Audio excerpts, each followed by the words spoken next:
Hello and welcome to episode 157 of Glitch Report. My name is GnittWitt. Thank you so much for stopping by, saying hi, kicking it with me today on the stream of dreams, the show of shows, and everything in between. You can find everything that I do over at my Linktree, linktree.com/GnittWitt,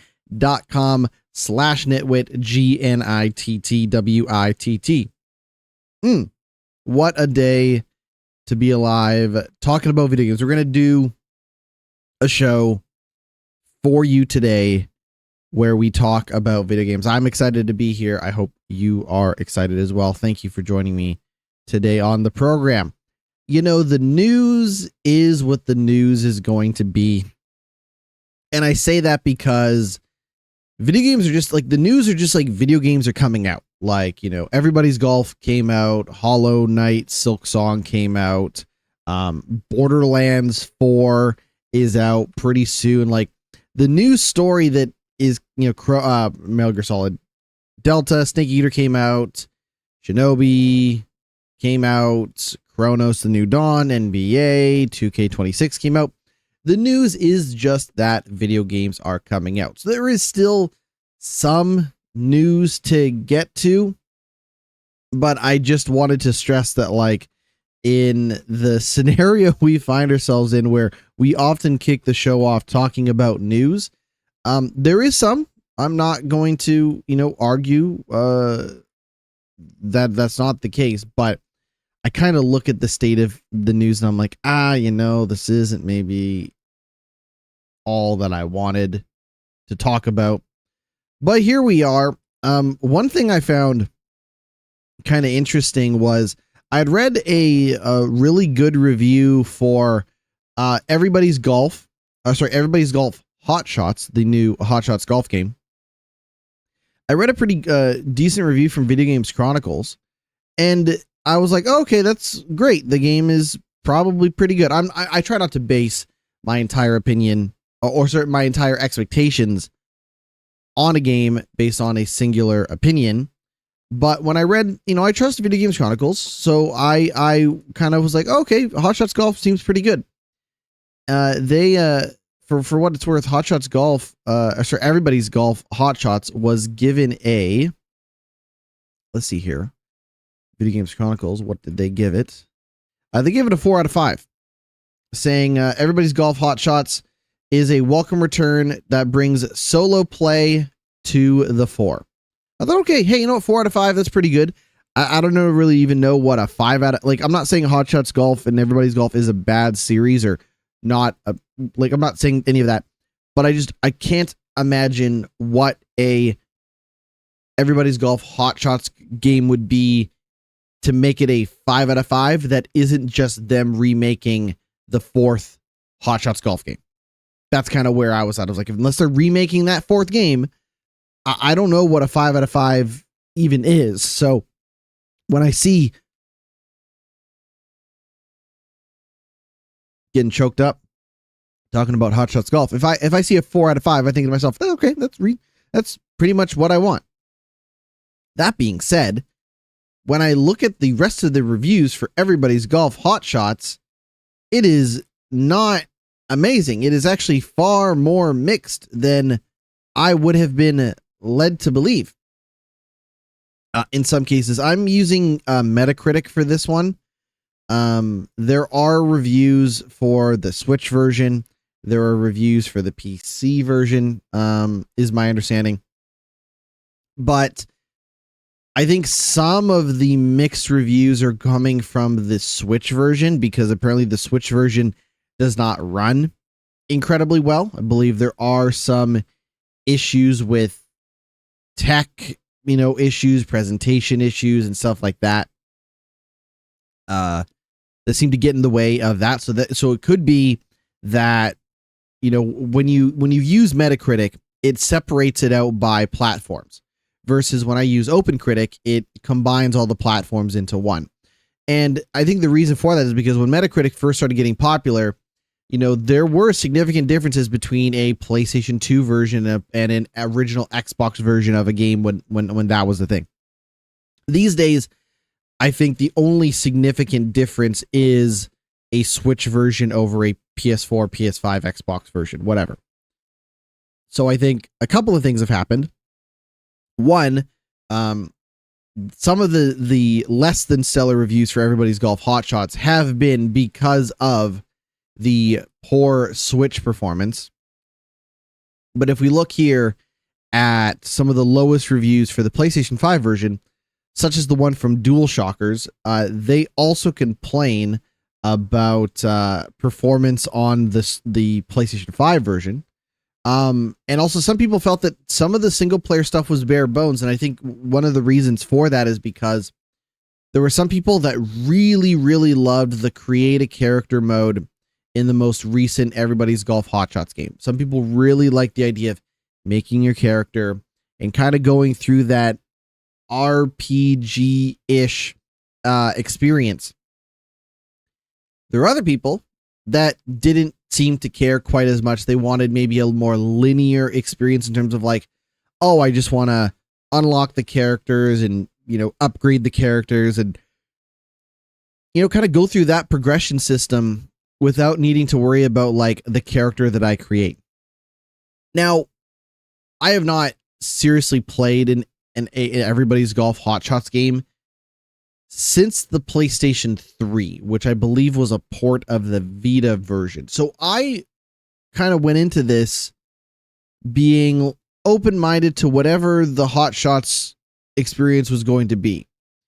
But I cannot sit here and tell you that I'm not at least a little bit surprised that there is a bit of a split on the reviews for Everybody's Golf Hot Shots that I just simply wasn't expecting. With currently, if we go to OpenCritic, we'll use them just to kind of reference everything. 35 reviews. So 35 reviews for Everybody's Golf Hot Shots. The top critic average score is a 72 out of 100. But only 51% of critics recommend it. I feel like that's low for a Hot Shots game. That feels low. But when I see review scores, and it's funny. When I see review scores like that for a game like I kind of was expecting to like or was expecting to fall under these certain scenarios and stuff, all it really does is make me want to play it more. Do I necessarily want to drop damn near $60 on a Hot Shots game? Seems a little steep. However, it seems like it's not just critics that are not in love with Everybody's Golf Hot Shots. It has 622 user reviews on Steam, with 63% of those being positive, averaging to a mixed reception even on Steam. What do the folks have to say? This person has 6 hours in the game, and they said, "Are you kidding? Just not the same, not even close. Please finish making the game before releasing it."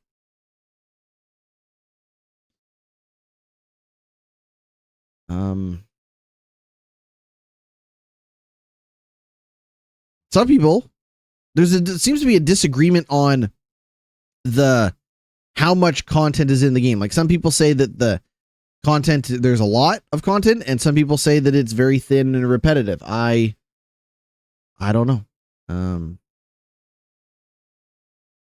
It's weird. Kind of makes me want to play it myself, but also when I hear a scenario where 51% of critics seem to be recommending something, it doesn't make me want to pay full price for that game anyways. It's a shame.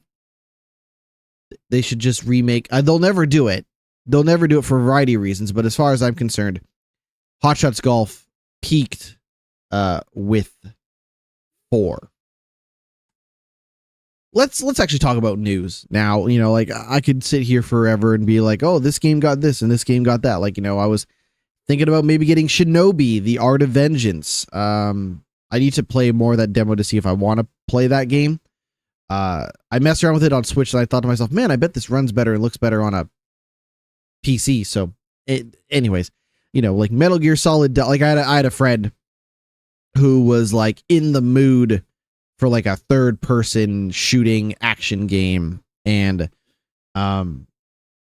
we just all agreed that the price for Metal Gear Solid Delta Snake Eater in Canada is just too much money. It is a lot. It's gonna take a lot, especially in the world of unprecedented economic times and tariffs and all that stuff. It is going to take a lot for me to want to pony up full price for a game of any kind, right? And when I say full price, I mean like the full AAA experience, right? You want to tell me, oh, well, GnittWitt, Hollow Knight is like $25 and it's one of the best games of 2025 and it's all the stuff like that. That's fine. That's totally fine. No argument from me, but in the case of like full price AAA games, I think the last game I paid that for was Diablo, and I think I got my money's worth out of Diablo 4. Oh, excuse me. All things considered, but a 13-hour like single player story game for $90 seems a little rich for my blood. That being said, like, I did pay full price for Donkey Kong Bonanza. That I don't necessarily regret. But it's weird. Like, I was talking on Blue Sky and I said that Borderlands 4 might be the first Borderlands game I buy day one in a while, just to celebrate the idea of a Borderlands game not having the most painfully unfunny writing in history. And I say that because the previews for Borderlands 4 are coming out, and it seems like a more grounded game in terms of writing. It's not a bunch of characters yelling a bunch of fucking stupid jokes in your face. That's what it seems like anyways. So I was like, oh, maybe I should go buy this game and celebrate the fact that they didn't fucking make a painfully unfunny game like they tend to. And then I just thought to myself, like, well, okay, yes, you could do that, or you could inevitably wait until the end of the year when that game is 30% off or whatever, right? Like, if someone commented like, oh, get it for like $15 inevitably. And like, yeah, what is the, other than FOMO, other than a fear of missing out, and other than my sick desire to want to continue to create content about video games, what is the push for me to want to be there day one to buy new video games, knowing that there's going to be inevitable updates and patches and fixes and new content and new additions to the game, but also that game prices typically do not last, at their day one price for very long, unless you're Nintendo, right? Like, I would not be surprised if Nintendo's hot Black Friday deal is you can get Mario Kart World for $5 off or whatever, right? It's, I had friends at work ask me like, oh, are you going to get Battlefield 6 when that comes out? And, I basically told them, I was like, I liked what I played of the beta.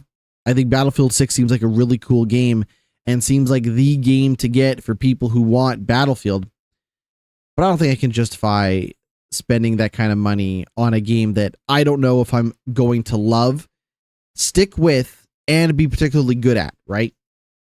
In a scenario where I could just get the EA subscription service, blast through the campaign on Battlefield 6, touch some of the multiplayer, and have spent maybe $20, $25 all in for about a month of time playing the game, I think that's a lot easier of a pill to swallow than something like full price for the game, right? So as much as I get, kind of grumpy at this idea of like, man, they're asking a lot of money for a game that may feel unfinished, especially 6 months from now.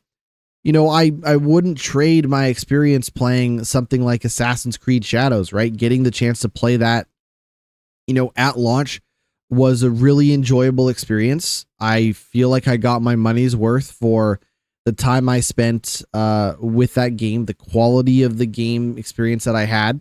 But I also recognize that people saw the patches and updates that were coming for that game and said, why would I ever play this game at launch? I still think it was fine, but I also paid like $25 or whatever to play that game for a month, and I finished it in a month, and then that was it. I didn't think about it ever again until now.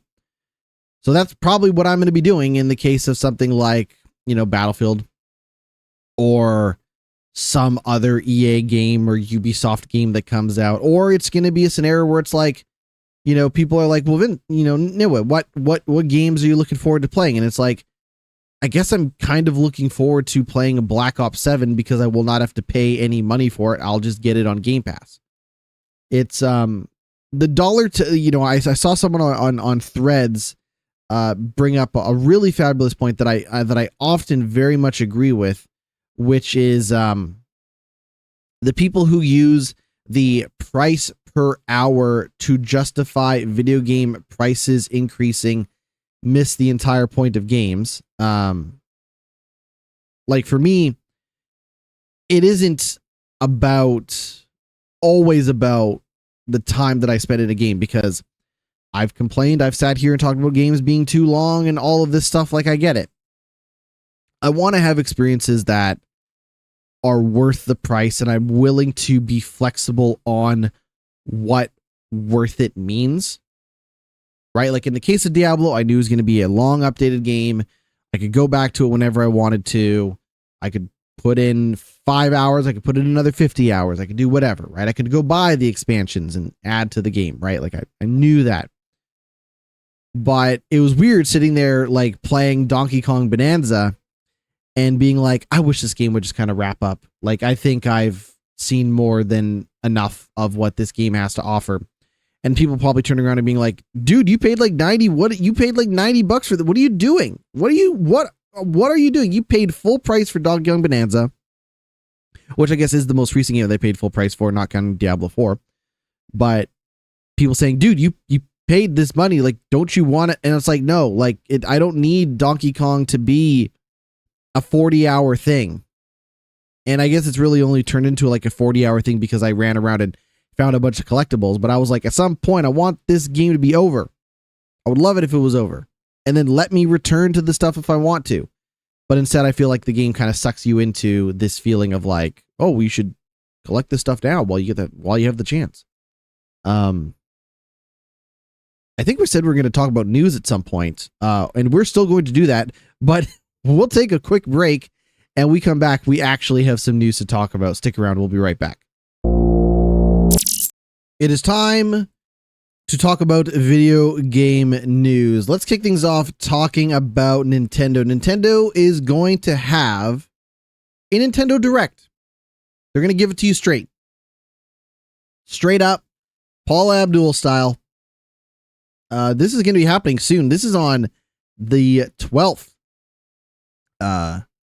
Where were you on September 12th? That's terrible. I shouldn't say shit like that.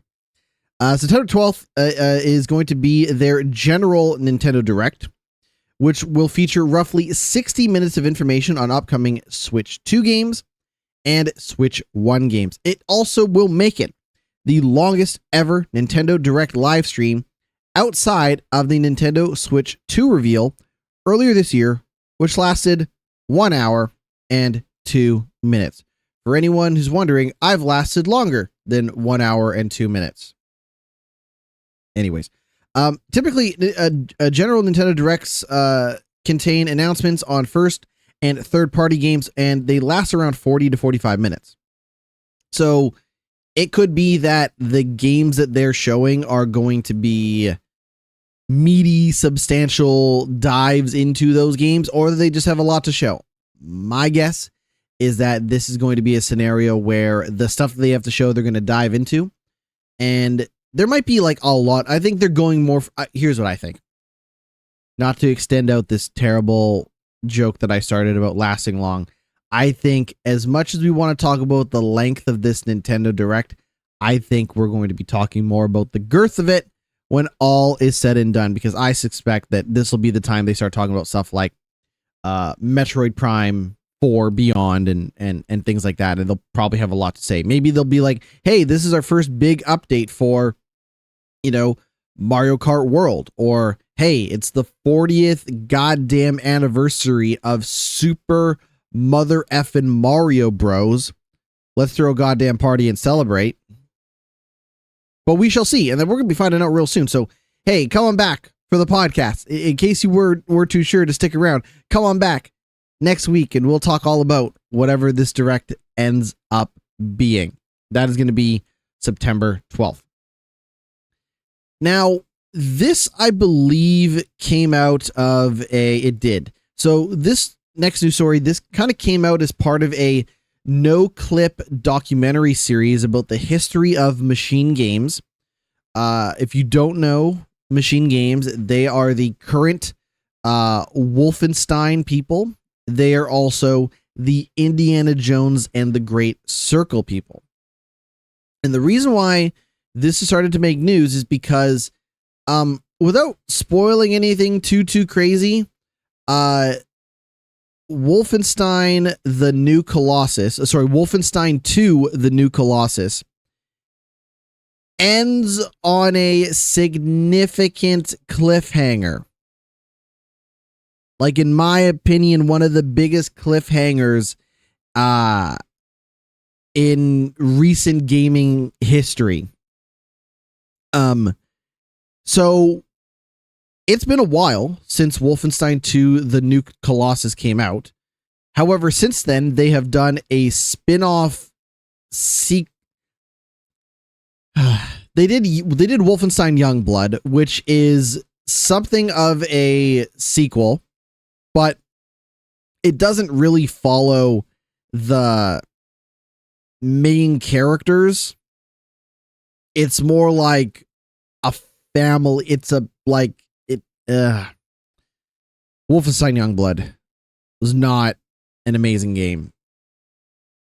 I mean, if you could not get enough Wolfenstein, I guess you could play Youngblood. But for what it's worth, I don't think the point is, they made Wolfenstein the New Order. They also did their Wolfenstein the Old Blood game about their horror game that was like, what if it was Nazi zombies? What if it was zombies? And more of the the sinister, supernatural stuff that they, the Nazis had always been rumored to get into, and all this stuff. And then they made a honest to God sequel called Wolfenstein 2 the New Colossus, and that ends with a massive cliffhanger. That game came out in 2017. So it's been a minute since we have had no offense to Youngblood, a proper Wolfenstein game. So the reason why I bring all this up is because as part of the no clip documentary series about the making of Wolfenstein and stuff like that, Machine Games is out there talking about Wolfenstein again, saying that the quote, "We have a story to tell," and that Wolfenstein is a trilogy that isn't finished yet. I don't want to talk about they kind of also in the documentary they recap a lot of the story of Wolfenstein, which I won't get into. I won't talk about all that stuff, but there has always been a third game that they should make, and I feel like now is the time. I don't know when exactly we can expect it. They didn't say, hey, we're confirmed making a third Wolfenstein game or anything like that, but in case anyone was wondering, you should go watch NoClip because they make fabulous video game documentaries. Some of the best video game documentaries you are going to find are from the folks over at NoClip, which you can watch for free on YouTube. It's fucking crazy. They are incredible. The stuff that they do. They're the making of Horizon Zero Dawn, the making of Fallout 76, Doom Resurrected. Like, they have done some incredible video game documentaries that you should watch if you get the chance. And you can start off with the making of Wolfenstein. In case anyone was wondering, and I know someone was wondering, but in case anyone is wondering, Kingdom Hearts 4 and Final Fantasy VII Remake Part 3 are making great progress. So says Tetsuya Nomura, who insists that FF7 Remake 3 and Kingdom Hearts 4 are on schedule. Now, who knows what schedule means in the grand scheme of things, right? You know, Kingdom Hearts 4 was announced during the Kingdom Hearts 20th anniversary event back in 2022 and has been pretty much radio silent since then. Compare that to Final Fantasy VII Remake Part 3, which, you know, Part 2, the PC version came out earlier this year on PC, and it's been out on other places, you know, already on PS5. Apparently, the remake, Part 3 of the remake, has been in development for more than 2 years. This was mentioned during a live stream translated by Itakai Mochi. God, I'm just the worst at these names. Tetsuya Nomura was asked for an update of the two games and claimed that they were progressing really well. This is, I'm getting this from Video Games Chronicles. As always, shout out to Video Games Chronicles, shout out to Andy Robinson. Quote from the director himself regarding Final Fantasy VII Remake Part 3. Toriyama, who is the co-director, Motomu Toriyama, supposedly said, "We will have news around the time of the second anniversary of FF7 Ever Crisis. We are making great progress on the game. I can't say anything else, but we are indeed making a lot of progress with the game. We have already decided when we will make the announcement as well, and we will stick to that time schedule, so don't worry, but please wait for it."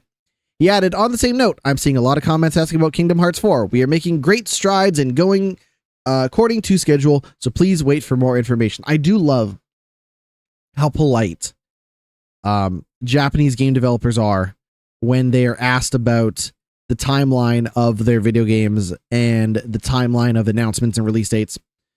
I really love how they just say, please be excited. please be excited. Please wait. Hold on. Let us cook. Something's cooking over at the Chinese Room, Paradox, and Vampire the Masquerade Bloodlines 2. We talked about the backlash to some of the factions in the game being on the disc, but also being locked behind DLC. Two of the factions that you join in that game are locked behind a disc. Here's what happened. Paradox said, hey, we're going to have 6 of the playable clans are going to be 6 playable clans in the game. However, 2 are going to be locked behind DLC. And it was going to cost you about $20 to get access to it. That was the whole thing. And people got mad. Now, as reported by Eurogamer, the headline reads, Vampire the Masquerade Bloodlines 2 to refund all PS5 premium editions following backlash over paywalled clans. Now, the premium edition of the game would have gotten you the base game plus the DLC that they were charging for anyways. Now, community developer Debbie Ella told players the refunds were coming as part of a recent adjustment and confirmed we'll get all the details on the changes on the 17th of September. Darn, they're making us wait to find out what the hell's going on.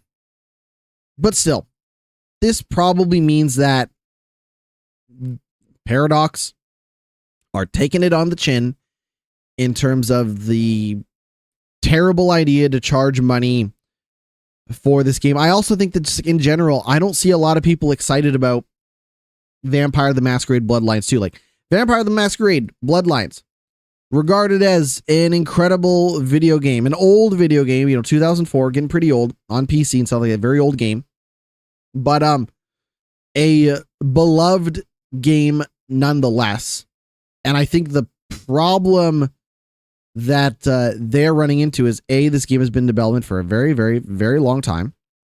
And 2, it just doesn't look very good. So the idea of like insult to injury, I think is only going to make whatever happens with the release of this game worse. We'll see what happens on the 17th. I will report back because I do love a good controversy, and I am morbidly curious about controversy surrounding a game that may not end up being very good. But full refunds for the PS5 premium editions of the games. Now you might be asking yourself, what's going on at Tokyo Game Show? Well, I have some news for you in regards to what Sega has lined up for Tokyo Games Show. The event kicks off September 25th. And what Sega has is they have a lineup of about 8 games for Tokyo Game Show. The catch is that they have announced what 4 of those games are going to be at Tokyo Game Show, and the other 4 are mystery. The games confirmed are Sonic Racing Cross World, Virtua Fighter 5 Gold, Revo, Virtua Fighter 5 Revo, Persona 3 Reload, and Persona 5 The Phantom X, and 4 empty slots marked as coming soon. This could also be where I think that, when we talk about Tokyo Game Show, Japanese games, no better place to show off whatever the new game is from Ryu ga Gotoku Summit. Those, of course, are the Like a Dragon people. They could show off a new Like a Dragon game. They could show off whatever the new game that they're working on is if it's not Like a Dragon. They could also show more Persona, but I think having 2 Persona games already on the slate probably makes it feel a little Persona heavy if they're like, and here's more information about Persona Persona 4 Remake or whatever they're calling that game. They announced that they were going to be doing a lot of remakes and reboots of classic Sega games. You saw that with Shinobi Art of Vengeance that came out earlier this year. This could be where Jet Set Radio finally makes its appearance, where Golden Axe finally makes its appearance, where Crazy Taxi finally makes its appearance. I imagine that they're not going to put one of the movies in this slate, but maybe they have a 4th Sonic the Hedgehog movie. I can't believe, first of all, hold on. I can't believe we're up to 4, or we're going to be up to 4 goddamn Sonic the Hedgehog movies. That's fucking crazy. And a Knuckles TV show. Anyways, they could maybe show off one of the movies that they're trying to get adapted. It's hard to say.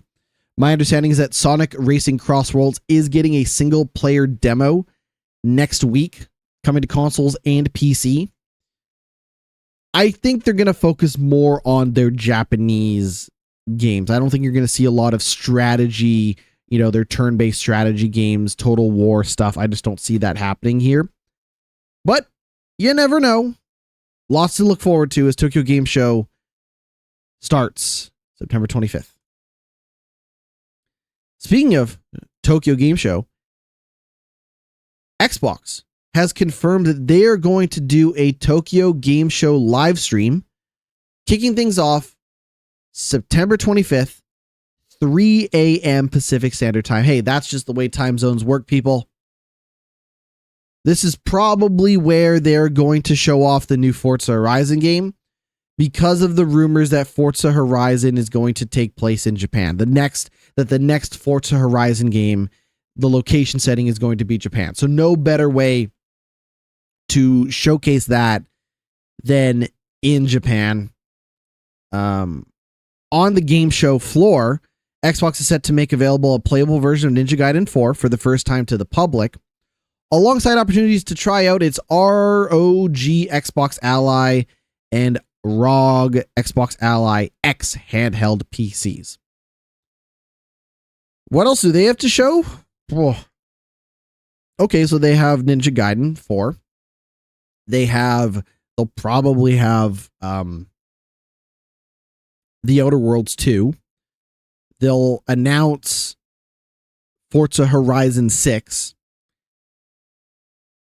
And unless they've made partnerships with the likes of Sega and Square Enix, Koei Tecmo, I don't know what else they have to show, because, Microsoft has notoriously done terrible in Japan when it comes to attracting Xbox fans in Japan. Though I imagine maybe PC gaming is probably more. I imagine that PC gaming is probably more popular in Japan than Xbox gaming is in Japan. But because the two are kind of inseparable at this point, it remains to be seen what Xbox will show at Tokyo Game Show, September 25th, 3 a.m. Oh, you know what? I forgot to add this to the news cycle. I will add it at the end. I promise. I've not forgotten about this, considering we briefly talked about it last week, but let's move on. IO Interactive, they put out one of the worst games of 2025. If you don't remember, IO Interactive published a little game called Mind's Eye. It was not made by them, but they did help fund the release of Mind's Eye. That game turned out to be a disaster. And now IO Interactive CEO says that it remains to be seen whether it'll publish other studios' games again. It was so disastrous that they don't know if they're going to put out other people's games anymore. They might just self-publish their own stuff. It's really crazy to think. I want to give you a timeline of things, because I've talked about how much I love Hitman and I really love what IO did with Hitman. I want to just give you a real rundown of the history. I'm getting this from Video Games Chronicles. Chris Scullion typing it out for me. In 2017, IOI performed a management buyout from then owner Square Enix, making the company fully independent. A few years later, it announced that it would be publishing Hitman 3 itself. IO Interactive's publishing plan took a step further in 2024 when the company announced IOI Partners, a new venture that would see it publishing games from other developers. The first game published under IOI Partners label was Mind's Eye, the debut game from former Rockstar North president Leslie Benzie's new studio, Build a Rocket Boy. However, when Mind's Eye was released on June 10th, social media became flooded with videos of the game's technical issues and bugs, and reviews which came later due to review codes not being supplied to publications, resulted in a Metacritic score of just 37 on PC and 28 on PS5. In an interview with IGN, IO Interactive CEO Hakan Abrek said the initial talks it had with Build a Rocket Boy was to support them, explaining, "We thought they had some great ideas and a great world in the background that they were building, and hopefully they'll get the opportunity to show more of that in the future. And we just wanted to help them distribute the game." On the Backlash following its release, Abrek said, "Well, that was definitely tough, right? It was a tough reception. It wasn't what they hoped for, and also what we didn't hope for at IOI Partners. They're working hard on turning that around to regain the trust of the gamers out there, and they have tons of potential and content they're working on, so hopefully they'll succeed with that in the future." However, when asked whether IOI still plan to release other studios' games in the future despite the Mind's Eye disaster, Abrek suggested it wasn't a certainty. IOI Partners will publish our own games internally. IO Interactive will publish our own games internally. IOI Partners, that remains to be seen.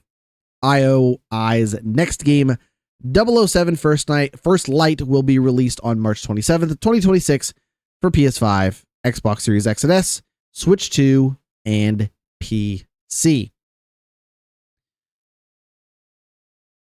So my question, I have two questions about the state of things with IO Interactive.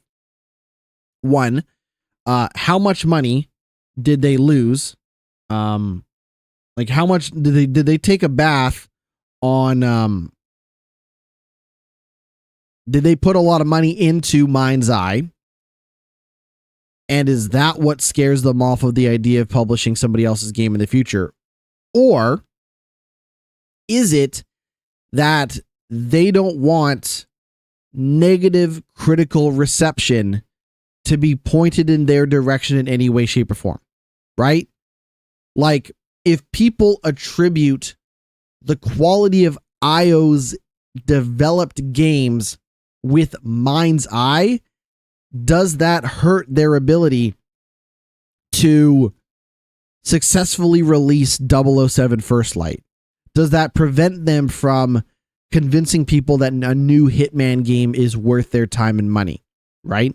Because they're going to see because players may see the IO name and then they'll see Mind's Eye and they'll be like, what the fuck happened to the Hitman people? And I know it's not fair, but like, there are people who don't necessarily split the difference between a game publisher and a game developer. They just see company names and they see the quality of the game that's put out with those companies' names attached, and they just write it off. And I'm not here to say whether that is a good, way of doing things or not, but I know that IO probably didn't have as much control over the release of Mind's Eye that they wanted to. But I also know that when I look at something like 007 First Light, I think to myself, boy, this is way better than anything that those Mind's Eye people were capable of doing. And this seems like something that only IO could make. And that's what makes what they've shown of 007 First Light so special. We'll talk about it now. I watched, I didn't watch all of it, but I watched a bit of that 007 First Light gameplay reveal. And that game, from what they've shown, looks fucking fantastic. Holy shit, does that game look good. Oh my God. Does that game look badass? A fantastic combination of the open-ended stealth systems and mechanics that you know and love from Hitman with a bombastic, action-packed, collection of third-person shooting. Very much like, to me, it's like they took Hitman and they took the over-the-top bombastic nature of the action you saw in Uncharted and merged those two games together, and it looks phenomenal. They talked about in the gameplay reveal that, Bond, during the stealth moments, he'll be able to talk his way past guards, he'll sneak in, he'll pretend to be undercover and in disguises and that sort of thing. But then they also showed off some driving, which the driving, it looks like driving in a video game that isn't a racing game. It looks fine. But they also showed off some of the third person shooting combat, cover-based shooting.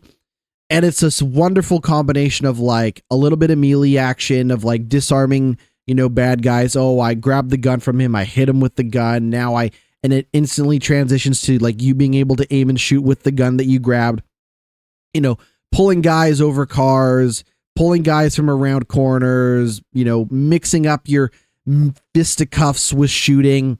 It looks fan-fucking-tastic. If you have not seen the 007, please, I am begging you, and you like third-person action-adventure games, do yourself a favor and watch as much of that gameplay reveal as you can, because it looks fantastic. I am so excited. I made a video about it on TikTok and stuff. I was pretty hopeful that the good folks over at IO Interactive and the people that made Hitman would be capable of making a good James Bond game.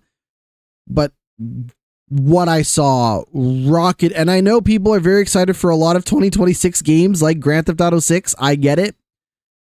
But holy shit, dude, does that game look fucking rad. and I cannot wait to play 007 First Light. And I'll be damned if, you know, the people at Mind's Eye upset IO Interactive to the point where they don't want to publish other people's games anymore. We got a couple more news stories and then we'll take our final break. The PS5 digital edition,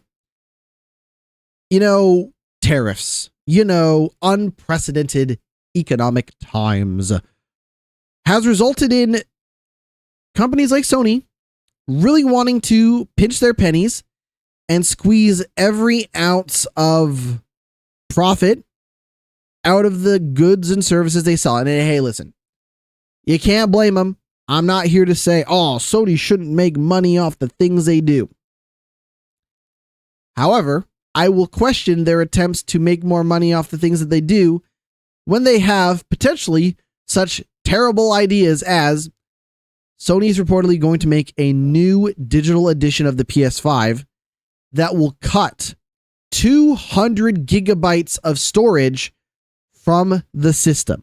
They're hoping to ship a digital edition of the console that will have nearly 200 gigabytes less storage starting this month. It will come with 825 gigabytes of SSD storage, down from 1 terabyte.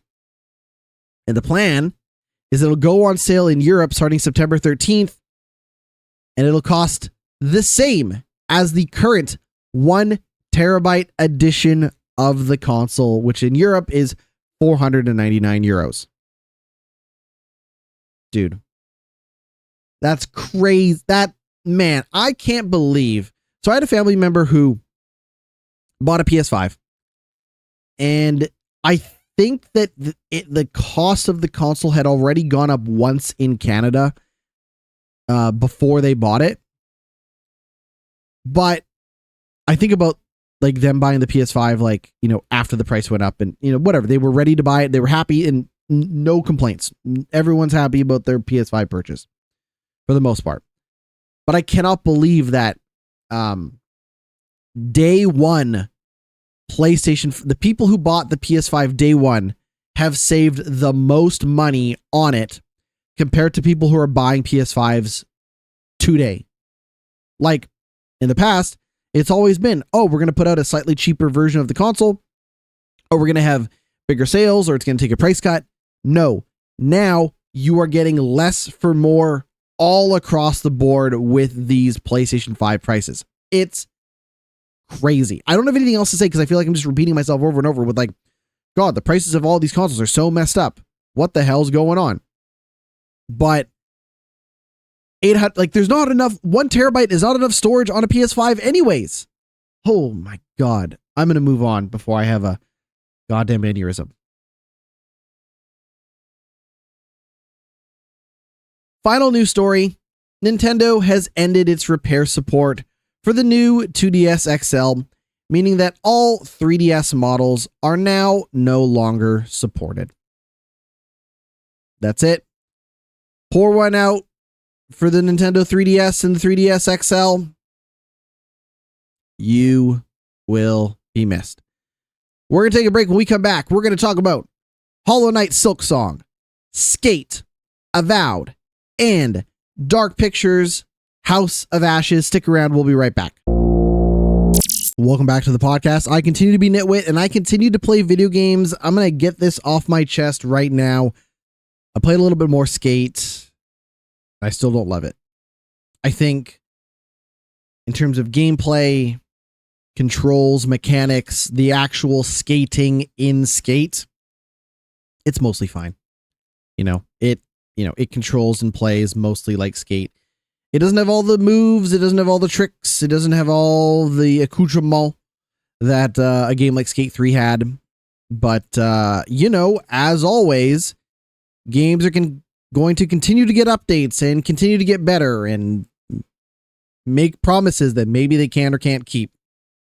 But the reaction to my Skate video where I said, hey, this game lacks flavor, this game lacks any and all sense of soul, was funny. The reactions to it were funny. I get a lot of bald comments, and that's fine. Like, that's fine. I make a lot of bald comments about myself because it's fine. I know that I could go to Turkey or go to Korea and I could get procedures done and I can come back with a head of hair that looks like Bob fucking Ross. I know. But I kind of like the idea of not having to buy shampoo anymore. I kind of like what being bald. You might be asking, what the fuck does this have to do with skate? But I like that being bald has helped me encourage a better skincare routine because less hair means more forehead and more face. But the point is that a lot of people, not even say a lot, a number of people are going to have the same fucking boring, bald jokes in the comment section of a video where I talk about something that they disagree on because they can't actually have an intelligent conversation, period. But they also can't have an intelligent conversation about the criticisms I have about skate. And one of the interesting things that I find myself feeling is like, I'm wondering if EA does turn this game around in time for the September 16th release date. Like, maybe the version that I play has been radically improved upon for the public experience. I have my doubts, but there's always the possibility that I end up with egg on my head, my bald head, because I was criticizing a game that ended up quickly being improved by the time the public got to play it. So it's like this issue where we have a little bit of Stockholm syndrome of like, no, the game has to be good, or maybe not Stockholm syndrome, not the right word, but this sense of denial from people who haven't played it, being like, there's no way this game isn't good, and there's no way that whatever issues you have are insignificant to the game itself, and whatever insignificant issues the game has will be improved upon over time. Yeah, but I'm so fucking sick of games like promising the world to me over the next 6 to 18 months. Like, I want a game that's good when I play it. But the problem with waiting to play waiting to play a game until it's where you want it to be is, what if enough people do that the people making the game stop making the game because no one's playing it? So instead, I'm here to like act as a fucking charity case or charity supporter for a game that may not be good for another 2 years. Oh, well, you should support Skate. You should be excited about the game because it's the only game we're going to get. Well, how about they make a good game? If they're only going to give us one game, how about they make it good? Is that too much to ask? Am I being tell me, like, please reach out to me in the comments and be like, GnittWitt, you're full of shit. You're an idiot. You don't know what you're talking about. Or tell me that I'm not wrong, right? I have a friend who just picked up Assassin's Creed Shadows because it was on sale and it featured the patches and updates that they were expecting, and that's what they wanted, and that's fine. Right? But am I seriously going to be expected to stick around and see if Skate becomes the game I want it to be? Like, that's insane. Just because I wanted the game to come out doesn't mean I want to support a poor, presentation of what I expected. It's crazy. Ridiculous. So, listen. This time next week, that game will be out for everybody to play. And they'll only have had a day to play it. But maybe I will be wrong. Maybe I won't be. But there's folks that just cannot imagine a world in which I also feel like, and I'm not trying to toot my own horn, I feel like when I have passionate opinions about video games one way or the other, whether that be positive or negative, but passionate nonetheless, I feel like a lot of it is pretty benign. Like, I don't have radically crazy opinions on video games, right? Like, I'm not sitting here being like problematic for the most part. I'm not dismissive of stuff I haven't necessarily experienced. If a game is not for me, it's not for me. I just move on, right? Like, we're going to talk about Silksong and how much that game is probably not for me. But with all of that said, like, Skate should be better than it is. If it is better than it is when it comes out on the 16th, fine, awesome. I guess I played a worse version of that game before everybody else. But if it's not, like, they should do better. And people that just, you know, are willing to buy into this idea that the game is just naturally going to get better over time, like, there's no guarantee, right? Some people probably bought Anthem thinking that that game was going to get better over time. Some people probably bought the latest Destiny DLC thinking, well, this game will get better over time with my support and with my engagement, and I will be rewarded for that. Instead, Destiny put out like one of their worst expansions post Lightfall. Like, what are we doing here, folks? Like, yeah, Spider-Man 2 might have had some technical issues on PC, might not have ran amazing, but at least it's a fucking finished video game. Yeah, they put out some patches and updates, like, I get it, but like, I'm not sitting around being like, oh, in 6 months, they're going to really turn this all around. Like, I'm so disinterested in feeling like I'm building something and a part of a community when it comes to the games that I play. I know that sounds maybe cynical and fucked up or whatever, but like, I don't want to feel like I'm part of the next big thing that's being built in front of my very eyes. I want to play a game that I feel like is where it should be and where I want it to be and where I expect it to be when I play it. And I can tell you the difference between a game that isn't where it should be or is not good versus a game that's not for me, because Skate is very much in a situation where it's not where it should be, and Silksong is a game that is very much not for me. I played a little bit of Hollow Knight Silksong, the sequel to Hollow Knight, and I did not get very far into that game before I realized that, you know what? The way that it handles difficulty in that game is just not for me. The way that they handle... So if you don't know, Hollow Knight Silksong is a 2D side-scrolling, you know, search action adventure game. You are running, you're jumping, you're opening the map to discover new areas, you're doing boss battles, you're finding new abilities, and you're purchasing upgrades and stuff like that in the shop. You're talking to people, you're exploring this world. It is 2D and side-scrolling.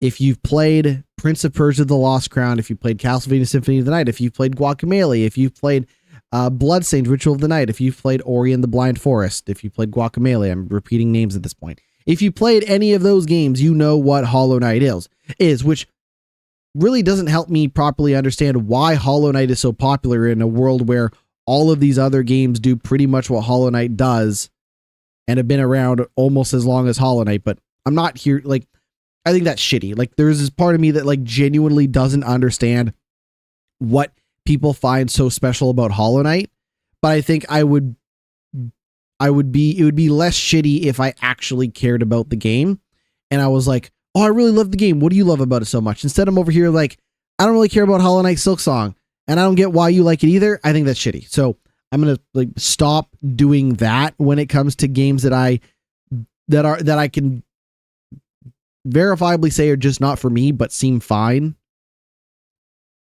But I put about an hour into it, did a couple of boss battles, and I don't know, dude. Like, I would rather play almost any other Metroidvania, 2D search action game. But at least I can recognize that the people who like Hollow Knight Silksong love it. For the most part, the game has been pretty well received. There have been conversations about difficulty. The game doesn't have a difficulty setting at all. You just fire it up and that's the game.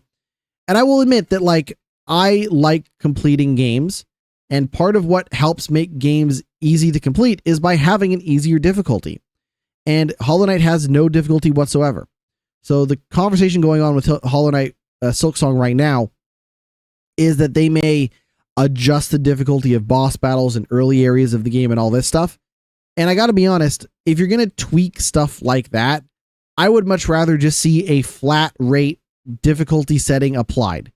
Easy, medium, normal, whatever, and hard. Do that or not. I don't know. But, you know, as much as I bounced off something like Lies of P, I have to give them credit for just straight up adding a difficulty option in the game, right? And you can set it to whatever the settings are and away you go.